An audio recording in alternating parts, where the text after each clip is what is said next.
There's a key on your Mac that unlocks hidden features across macOS, but chances are you're barely using it.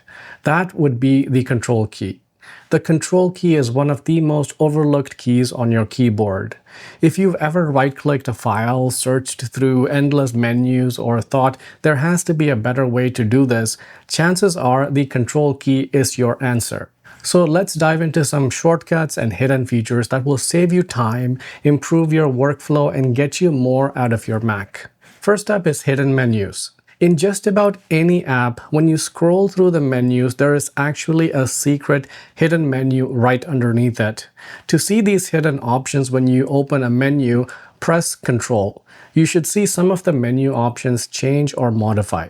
For example, in the Finder app, the eject option changes to eject a specific drive, or the option to open a folder changes to opening it in a separate tab. So go ahead and explore the menus of your frequently used apps and see what new options become available when you press Ctrl. Next, if you have lots of apps open and want to switch to a different app, you can use the Command tab shortcut. But I'm guessing you knew that already. This works if you have 10 or so apps open, but what if you have 20 or more apps open? Now Command Tab becomes slow and tedious. In this case, an easier way to switch to a different app is to use Ctrl plus the up arrow key to open Mission Control. All the open apps will now appear in one spot. You can then select a different app to go into. Next, if you're like me and have many windows of an app open when you're doing deep work, it can become difficult to keep track of it all. In this case, use Ctrl plus the down arrow key to show all windows of the current app open. You can then select a different window to go into. Next, if you have many apps or windows open but want to seamlessly multitask between them, the best approach is to have them side by side or in quadrants on your desktop. The normal way to do this is to hover your cursor over the green button on the top left-hand corner of your app and select one of the move and resize options. But this can be tedious and slow. A faster way is using Function Control plus the arrow keys. For example, Function Control plus the left arrow key moves the active window to the left half of the desktop. Function Control plus the up arrow key moves it to the top half. And using the right or down arrow key moves the active window in that direction. Next, if you're working outside in a coffee shop or library or an office, there's a good chance that you will need to step away from your Mac from time to time. In this situation, most people leave their Mac either unlocked or just close the lid, leaving it unsecure.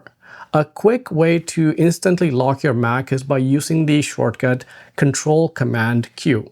Now let's move on to Finder. If you want to get information about multiple items, you can right-click each item to get info or press Command-I. But you have to do this for each item. Or you could select multiple items and use Command-I. But now you have multiple get info windows open.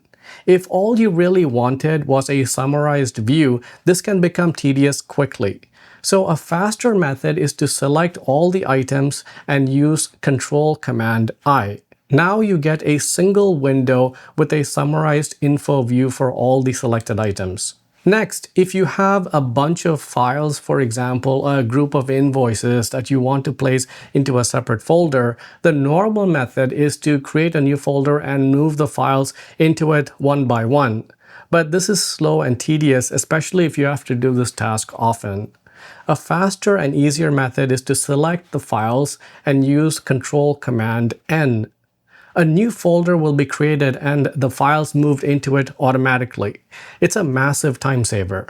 Next, if there is a folder that you use often, it might be a good idea to add it to the Finder sidebar for quick access.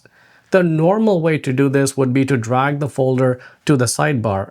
But using Control-Command-T is a faster and easier method. Finally, under Finder, if you want to open a folder, you can use Command-O. But if you want to open a folder in a new tab, use Control-Command-O. Before we move on to the next shortcut, if you're finding this video useful so far, please give it a like and subscribe to the channel. Your feedback and support helps me make more content like this. Now let's talk about Safari. If you have multiple tabs open, it can be a pain to navigate through it all. Instead of using your cursor to manually go through them, use Control Tab to cycle through the tabs sequentially. And if you overshot your mark, just use Control-Shift-Tab to cycle through the tabs in reverse. Next, let's move on to the productivity front. If you're someone who works with a lot of text, the Control key is about to make your life a heck of a lot easier. In documents with a lot of text, use Control-A to move the cursor to the beginning of a line, or use Control-E to move to the end of the line. If you want to move up by a line, use Control-P, or Control-N to move down by one line.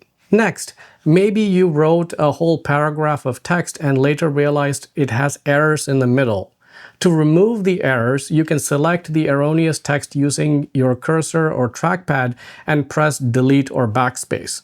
But manually selecting text using your cursor can be tedious and especially finicky. A faster method is to place the cursor at the start of the erroneous text and use Control-K. This will delete text from the cursor to the end of the line. This is a massive time saver. Finally, if you're deep in research mode, there's a good chance you're going to come across words and terms you don't fully understand. I usually just copy-paste the word into Google and get the dictionary definition or use an AI assistant. But each approach requires multiple steps. A faster method is to just hover your cursor over the word in question and use Control-Command-D. A dictionary prompt will open automatically and provide the definition. This shortcut has been incredibly useful to me when I'm writing scripts for videos. These productivity-related shortcuts are incredibly powerful in Notes, Mail, Safari, and other apps made by Apple. However, your mileage may vary with non-Apple apps. So let me know which of these shortcuts you're going to try first. And share any new shortcuts you've discovered for yourself in the comment section below. I'll see you in the next video.